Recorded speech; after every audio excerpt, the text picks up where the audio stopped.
Hello, everybody, and welcome to your lecture about sex and gender.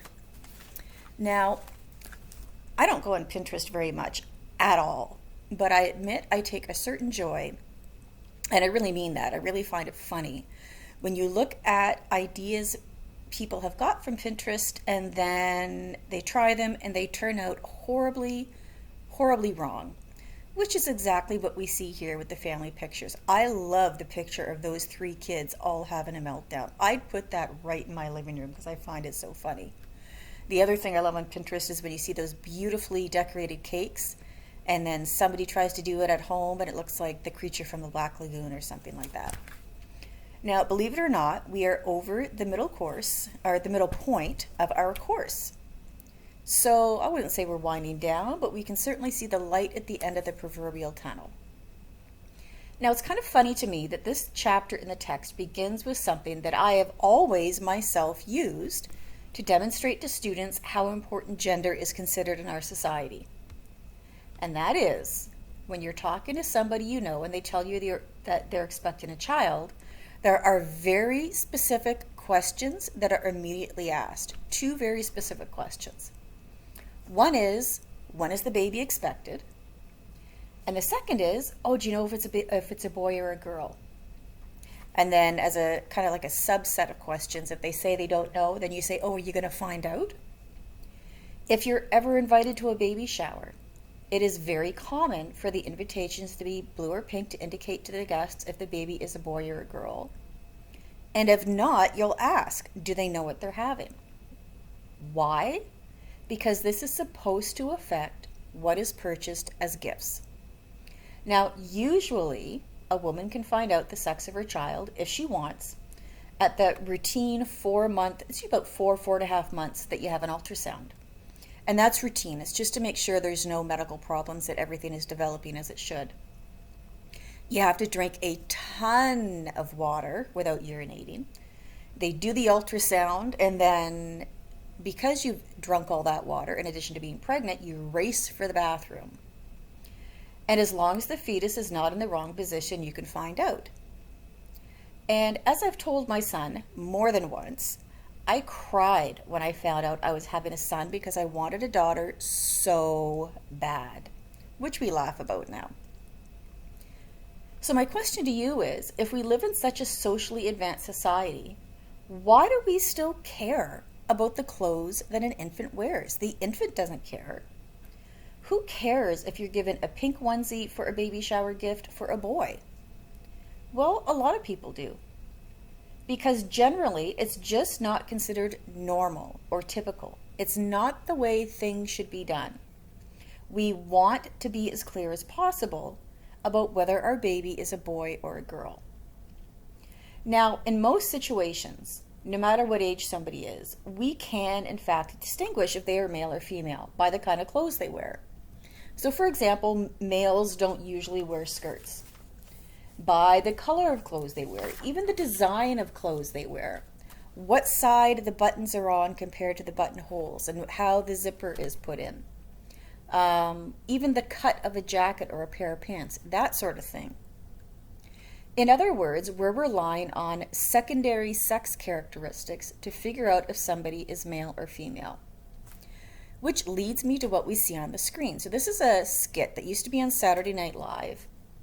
First appeared in 1990.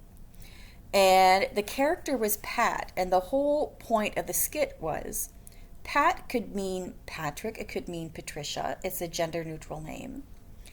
And Pat themselves are not clearly masculine or feminine. So the whole point of the Pat skits was that there was no secondary sex characteristics at all. And because of that, nobody can ever figure out if Pat is male or female, no matter what kind of questions they ask. So I've included a little link here to a short skit with Pat. So just go to the regular PowerPoint and click on it. Now, would the Pat skits ever be allowed on Saturday Night Live now? No. They're not super offensive, but they can be perceived as somewhat offensive. because society is much more open to varying gender identities now. But in the 1990s, this was considered okay.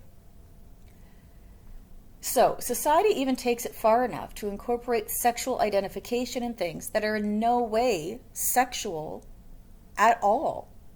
If you've ever done electrical work, you know that certain items are referred to as male or female. But it's more than just a social norm, isn't it? If you've ever filled out a form, you know that asking if you're a male or female is a routine question. And however you answer that question determines how you are perceived, how you're thought of, what your natural tendencies are supposed to be, what you're supposed to be interested in, how you're supposed to speak, and pretty much everything else you can think of. In some societies, being male or female will even affect your perceived worth, how you are or are not valued, how much decision-making control you have over your life. Now, although I think that everybody is familiar with the difference between sex and gender, I do want to point out that they mean different things. Your sex is who you are physically, anatomically, male or female.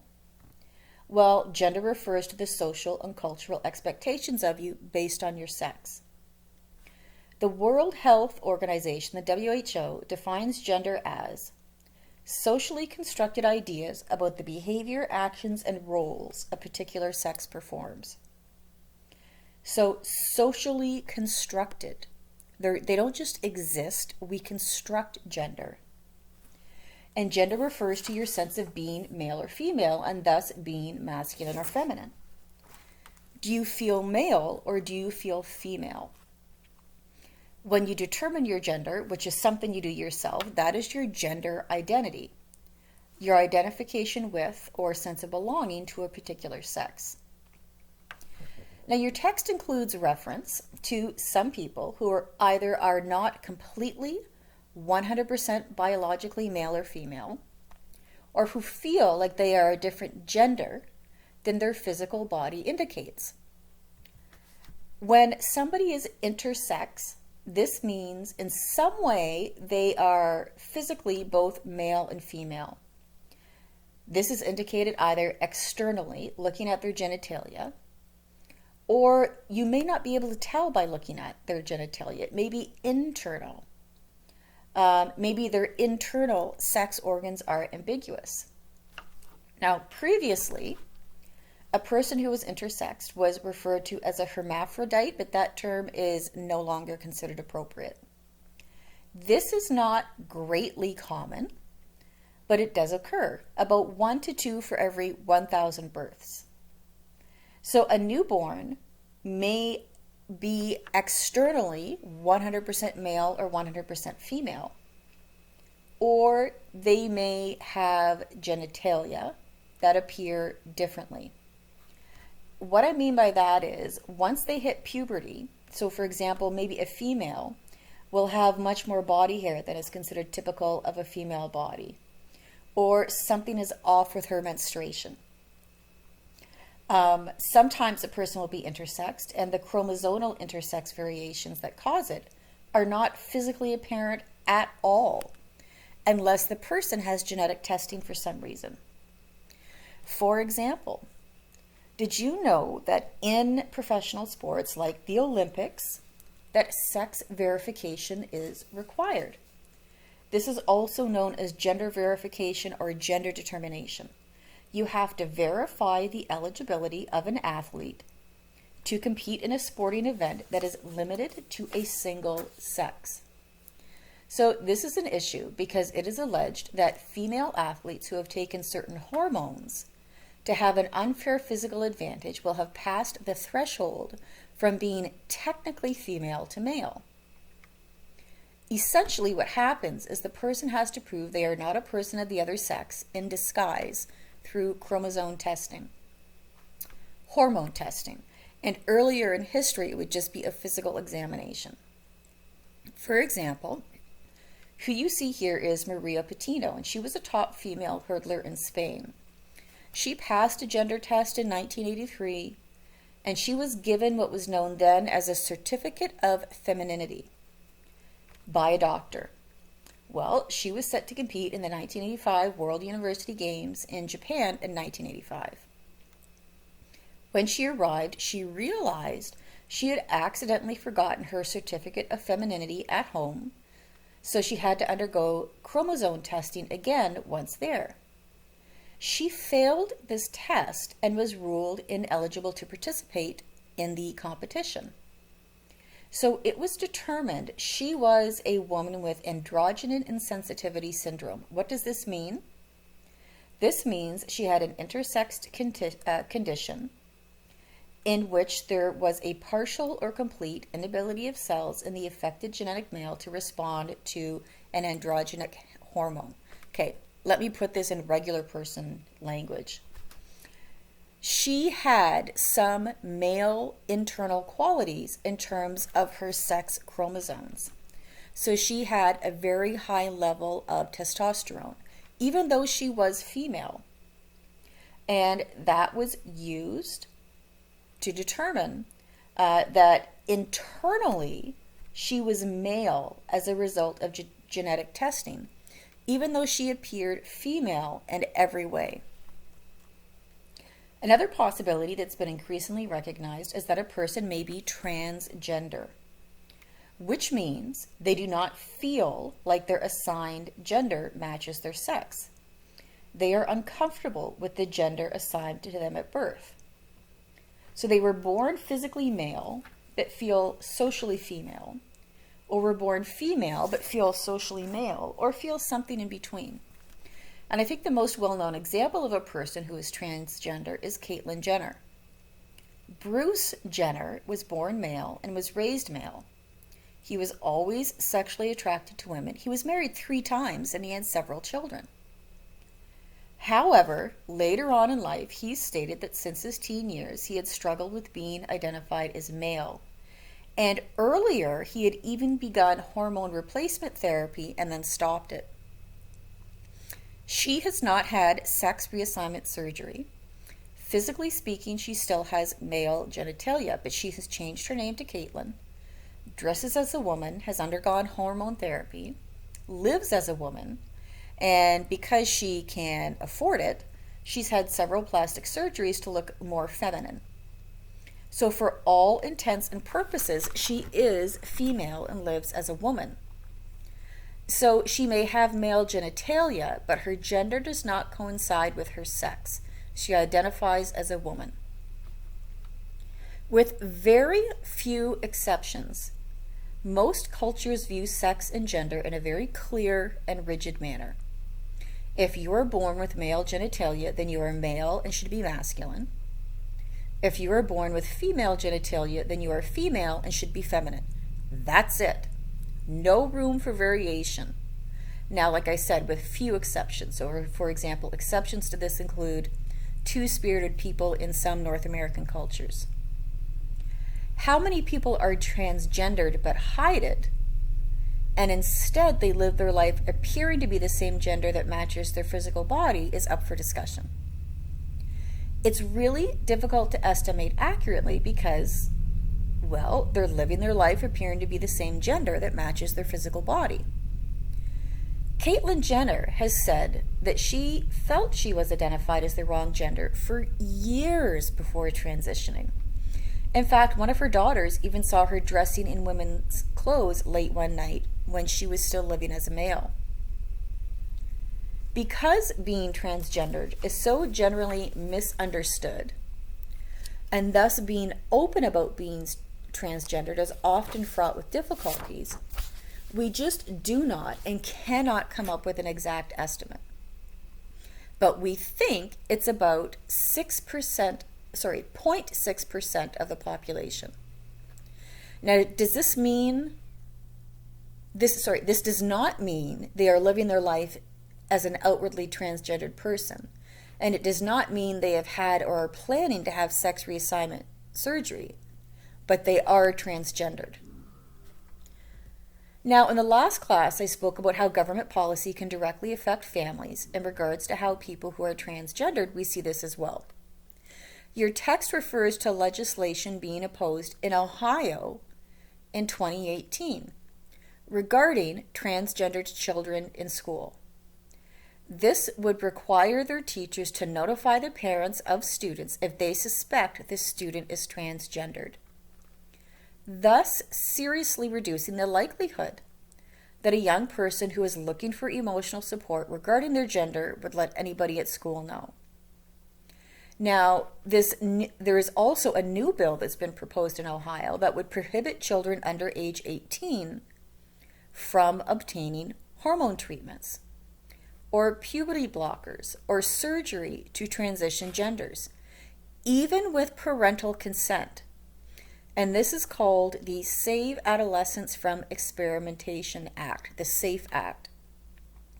So what this bill would do is, under the bill, medical professionals like doctors or mental health providers or others who provide gender transition procedures to kids could be subject to discipline by whoever licenses them for unprofessional conduct.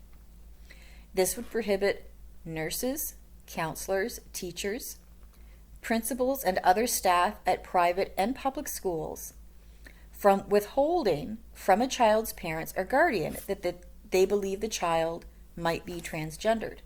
So in other words, they have to out them. And they also wouldn't be allowed to encourage the child to withhold information from their parents or guardian. Insurance plans and Medicaid in Ohio would not be able to reimburse healthcare providers for gender transition services. And the state could cease funding to any hospital, clinic, or other facilities that provide gender transition services to a minor. So again, we see the real relevance of government policy in regards to individuals and in regards to families. Now, it just so happens that I came across a story about a transgendered adolescent in Australia. So this is Patrick Mitchell, and what happened was he began to transition into a girl and then changed his mind. So this is from 60 Minutes Australia. It's a really interesting story. It's just under 15 minutes. And like I said, I just happened to watch this a few weeks ago. And if you're interested, it really helps you kind of understand what a young person might be going through in questioning their gender. I include this in no way as some kind of comment that young people transitioning is wrong or negative because he changes his mind. I include this as an example of all of the issues that a young person may be dealing with, in addition to how they rely on their parents for assistance. So like I said, if you're interested, take a look. It's a good story. Now, I really like talking to students about gender. Why? I'm not sure. I think because I personally feel societal expectations based on gender are too rigid. And because of this, I like to encourage people to widen their perspective even just a little bit. For example, why aren't typical boys' names Lucy or Jennifer or Nancy? Why aren't typical girls' interests trucks and cars and playing in the dirt? Why aren't men usually expected to wear makeup or dress in a skirt? Why aren't women generally expected to be super excited about certain sports? If your reply to any of these questions is, because Jennifer, women are just not as interested in football as men are, well then I would ask you, why? Why is our society like that? Why don't little girls usually have more interest in playing with cars and trucks? Why don't little boys typically have more interest in playing with dolls and pretend kitchens? Now, with this in mind, as indicated in the text, males and females are more alike than we are different, even though our society has consistently told us different. A few years ago in the US, a counselor named John Gray published a book called Men Are From Mars, Women Are From Venus. And the title meant that men and women have basic fundamental differences, almost like they're from different planets, and this is what leads to difficulties in relationship. This was in 92, and the book was wildly popular. He was on all the talk shows at the time, including Oprah, which was considered the epitome of recognition and success. I actually remember watching this on Oprah. And the book sold over 15 million copies. However, what it did was reinforce the common belief that men and women are totally different, almost like they're from different planets, when that is not true at all. Every human being born, male or female, is born with the same potential for everything. It is the culture one grows up in and the socialization you are subject to that determines your gender. Gender is socially constructed, and that is why what gender means varies in different societies, because ideas and norms about gender are produced by every society. Now, don't get me wrong. Are there differences between males and females based on the physical and biological differences that exist? Sure there are. Well, women are able to gestate a fetus and then, if they want to feed an infant with their body for years if they so desire. Men are not physically capable of that, but can impregnate somebody, which women cannot do. And beyond reproductive differences, there also are some other small differences. Men tend to be broader in the shoulder. Men tend to have a shorter lifespan. Women tend to suffer from depression more. There are very small differences in regard to intellect, which tasks each sex tends to be more successful with, which might be due to hormonal differences and differences in the brain. In other words, intellectual differences based on biology, although very, very small. I actually laughed out loud when I read in your text, this is a direct quote, "Some studies suggest that women may use more parts of their brain at once, while men are more inclined to have focused responses." Because that's such a strong stereotype, that women are better at multitasking because they're required to multitask much more than men are, which I found funny. And I mean, if anything demonstrates that, it's this picture. The vast majority of people in North America and across the world will exhibit the gender traits associated with their sex, which occur due to both biological and social forces.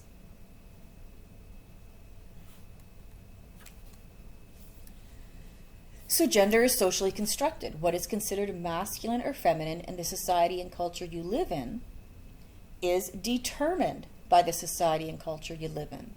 It is created by the society and culture you live in. So what's considered feminine or masculine in Canada is not necessarily the same in Morocco or Spain or Mongolia.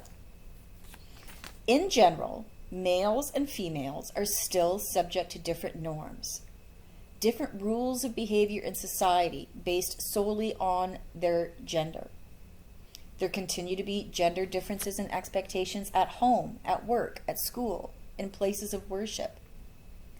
These differences in gender expectations encompass gender ideologies that are generally accepted by our society as a whole and stem from differences in socialization experiences that occur from early infancy, really from birth onward. So that you learn immediately in childhood. We all learn to behave in patterned, culturally prescribed ways according to our gender.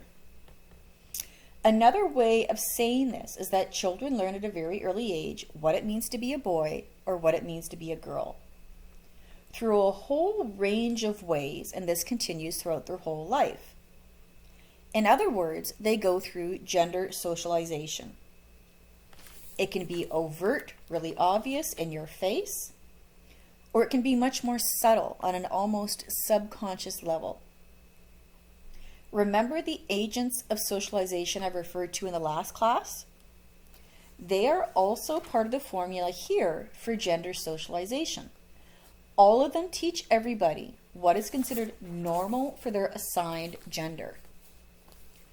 How you are guided by your parents, your siblings, aunts, uncles, grandparents, babysitters, daycare providers, teachers, coaches, TV, movies, toys, marketing, music, and anybody else you might have contact with, or anything else you might have contact with.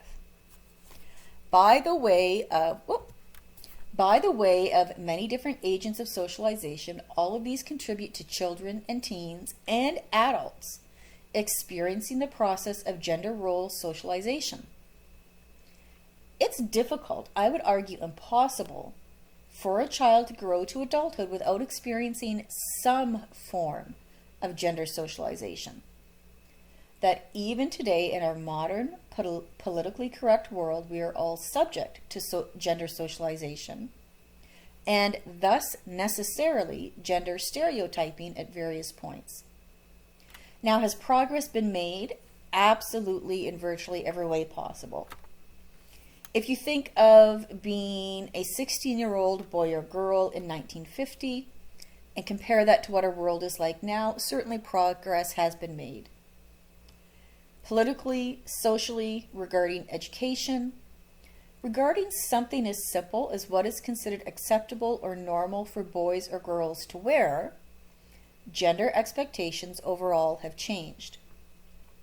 And I know a lot of people feel that girls and boys are no longer socialized differently, that our society is much more aware and enlightened, that equality between the sexes has progressed so much that this kind of thing is almost non-existent at this point.